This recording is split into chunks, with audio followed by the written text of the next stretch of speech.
大家下午好。刚刚季教授你说你爱他们，我要跟你们说，我也爱你们。但是今天我们领导说我们需要用英文交流，所以我会用英文。当然我会用英文，但是你们会发现有一个法文的口音，很抱歉哈。Look, so I would like also to thank the leaders of the Tianjin municipality, because without your support we would not have had this event today. But also warm thank you to Zhou Shuchuan for this fantastic initiative, Vision China.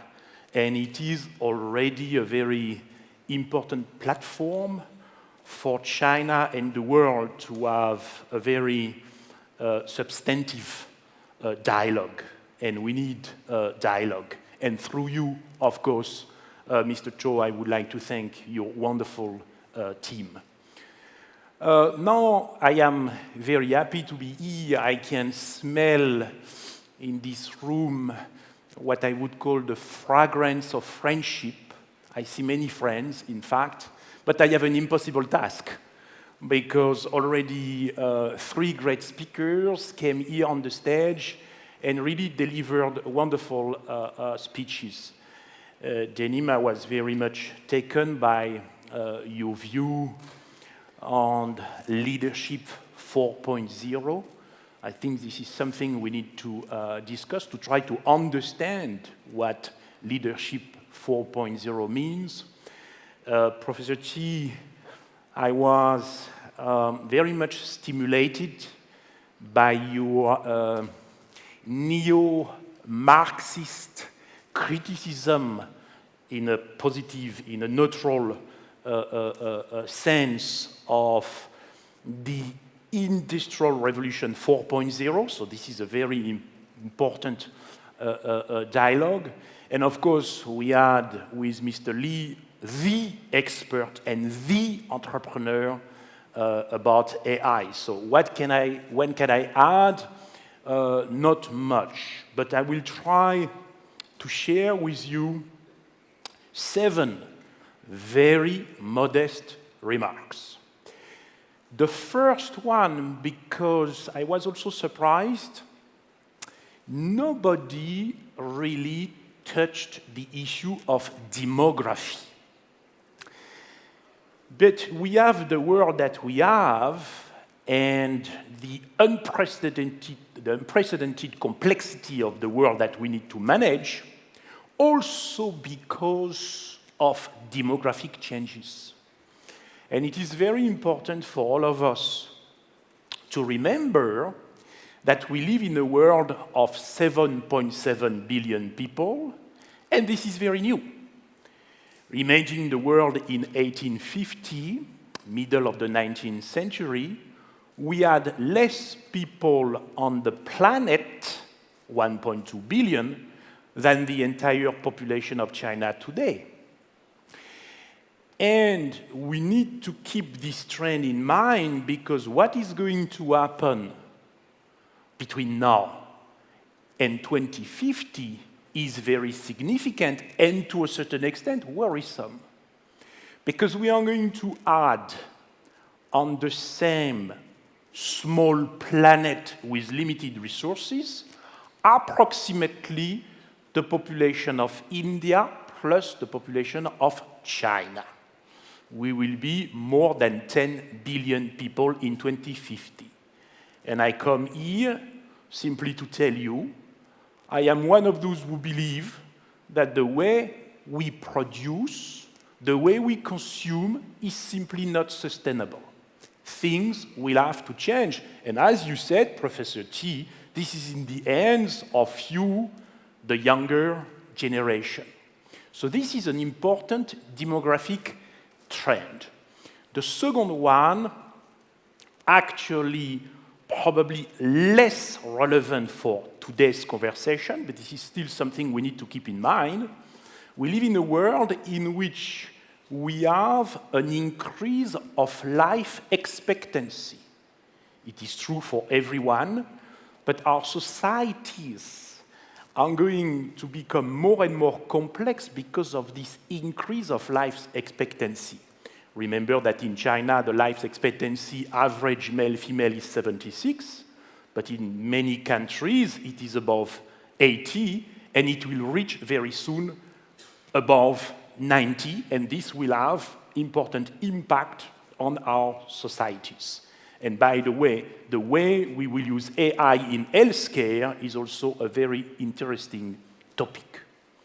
When you think about demographic trends, of course, we need to think about urbanization, and we are going gradually to come to the notion, the important concept of cities and smart cities.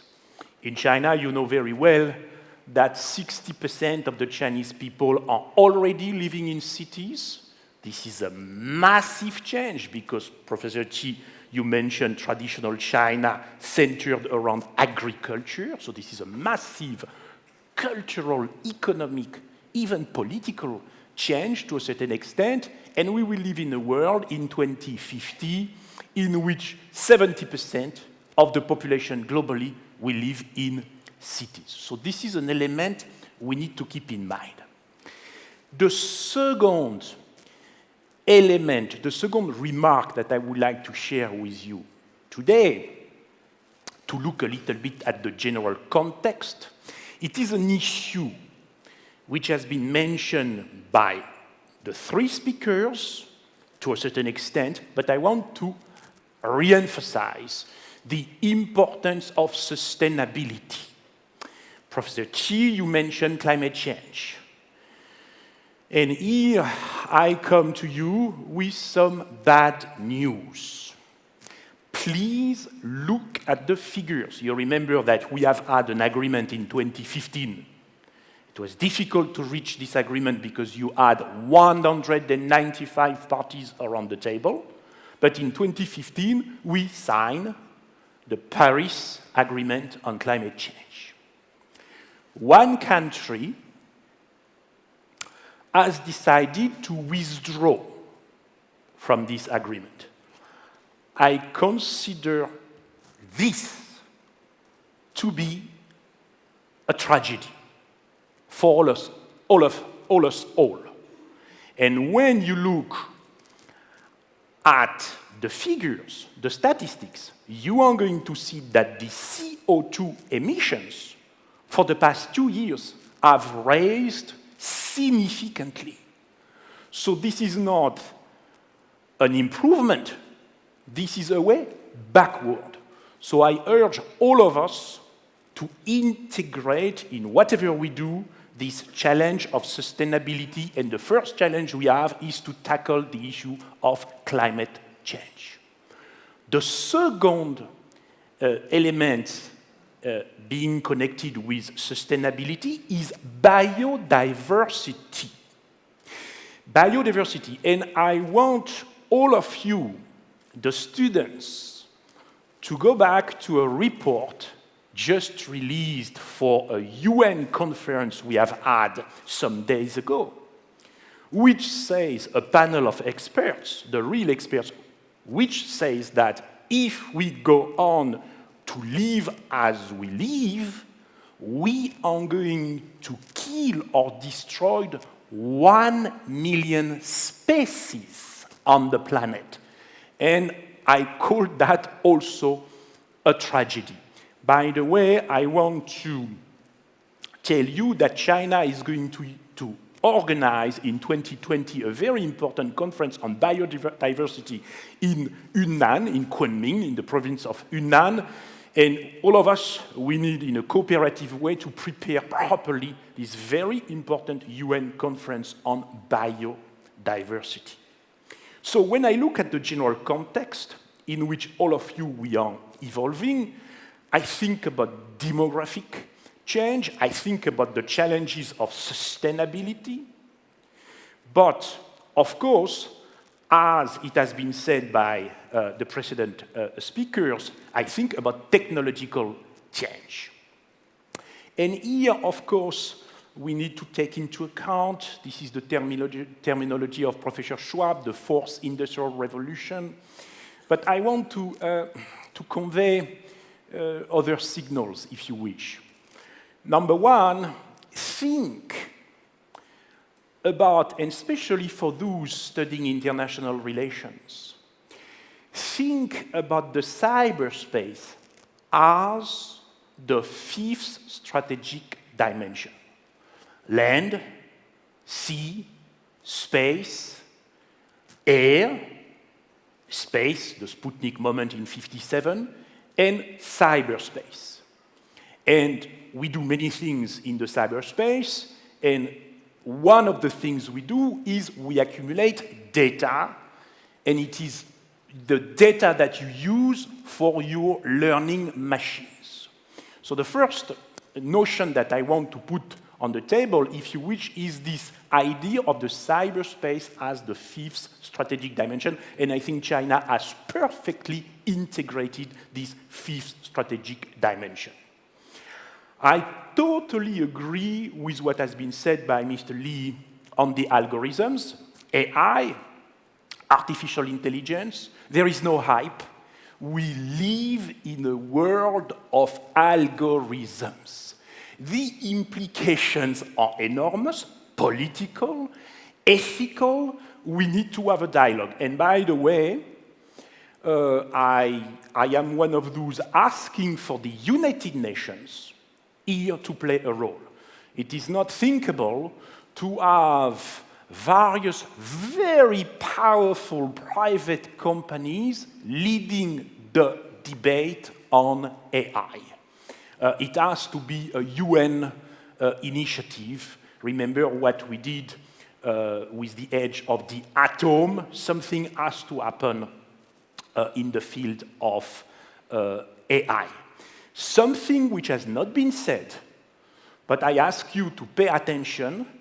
I think that a disruption is going to happen around the applications of quantum physics. So I ask you to pay attention to quantum computing and quantum communication. Quantum communication, China is doing very well. And then you have the geopolitical change.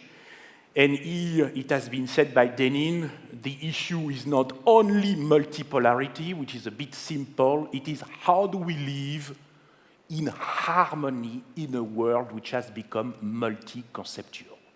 In any case, in this world of change, probably, arguably, the most important factor of change is what is happening in your country, the Chinese Renaissance. And therefore, what I'm going to tell you now, because I have been told that I have only 2 minutes to go, is that since China, with her power, with her wisdom, under the leadership of Xi Jinping, put forward the vision of the Belt and Road, let us think smart Belt and Road. Let us co-build all together a smart Belt and Road, meaning a collaborative one, you spoke about that, Denim, meaning a road or roads which would be inclusive, meaning that these roads have to be sustainable. Green Belt and Road is a chapter of Smart Belt and Road, and of course, innovative Belt and Road, because we need to make full use of the technological changes which are happening while we speak. And de facto, a smart Belt and Road would not connect as such countries, but would connect smart cities. And here, China, in my narrative, in my interpretation of the context we have in front of us, China does not imitate anyone. China is not only a very powerful incubator of great companies, and Mr. Li, you are one of these companies incubated by the Chinese context, but China is already an incubator of smart cities. Think about what is happening in Shenzhen. Think about what is happening in Hangzhou. You know what CityBrain under Alibaba is doing to manage the traffic in Hangzhou. It is an objective improvement. And I ask all of us to pay attention to what China is going to do in Xiong'an. Because I think that Xiong'an is going to be a Shenzhen 2.0, and to a certain extent, it could become the smartest of all the smart cities. So it's a great opportunity here for all. Now, it is time for me to conclude. I spoke too much already, but there is one word we pronounced a lot, the word intelligence, intelligent. I spoke myself about smartness, smart Belt and Road, smart cities. But let us not forget that what really counts, arguably, is not intelligence, but wisdom. The capacity to find always the right balance between human beings and machines, and the capacity to compromise and to live together in harmony, indeed in a multi-conceptual world. So how do we grow wisdom? Well, this is a very difficult question. It could be the topic of another event, but it seems to me that we become, all of us wiser through exchanges like this one. So I am very grateful, and I hope Tianjin can go on to be a platform for China, but also for the world, in which we discuss the notion of smart Belt and Road connecting smart cities.